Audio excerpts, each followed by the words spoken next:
Ocasio-Cortez destroys Meghan McCain during the live show. This is going to be hot.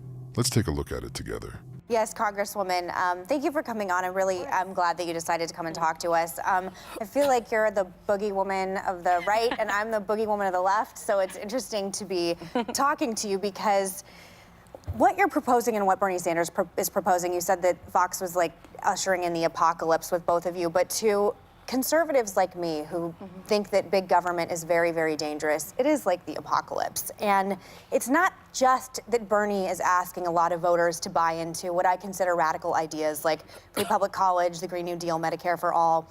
He's advocating for a complete paradigm shift of the American system as we know it. And it's a huge ask for people like me, and it's a huge ask for a lot of people, this seismic shift from capitalism to socialism. And actually, a Gallup poll showed that a majority of Americans would not vote for a socialist, around 45% wouldn't consider it.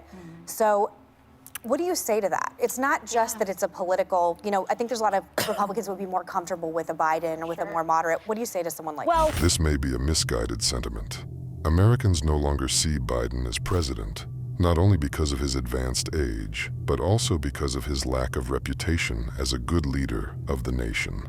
Sociologists and analysts are unanimous in their assertions that, among other things, the mistakes he made during his first term in office played an important role in the formation of such a negative image of the current head of state. These are only the first feelings and the first view, which changes with time. One is, when you pull these abstract ideas, it's one thing, but the majority of Americans would vote for Bernie Sanders. And that's because of his record, because of his commitment and his policies. But also, I think, I think there's one story that's not really being told here is what's actually happening on the ground in America. Do you know what percent of American workers make less than $40,000 a year? Almost 60%. 60% of Americans You can't live on that in New York. You can't live on that way. in New York, and you can barely live on that anywhere. You can't live on that if you have kids. No. And I think that reality, personally, does require a paradigm shift. This isn't working for us. And a $2.1 trillion tax cut, which has been deemed capitalism at its finest, doesn't work for us. Right. It's really true. There is a huge problem of low-paid labor. A large number of Americans cannot afford a good and adequate life. I can't talk about a car and real estate anymore. Barely enough money for food and rent? This problem should be solved and stop sponsoring wars and other countries.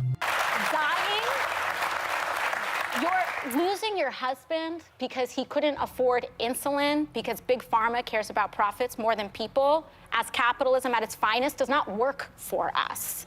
And I Bernie think has a hard time explaining how he's going to pay for it, though. So let's talk about how we'll pay for it, because I think we need to talk about what policies.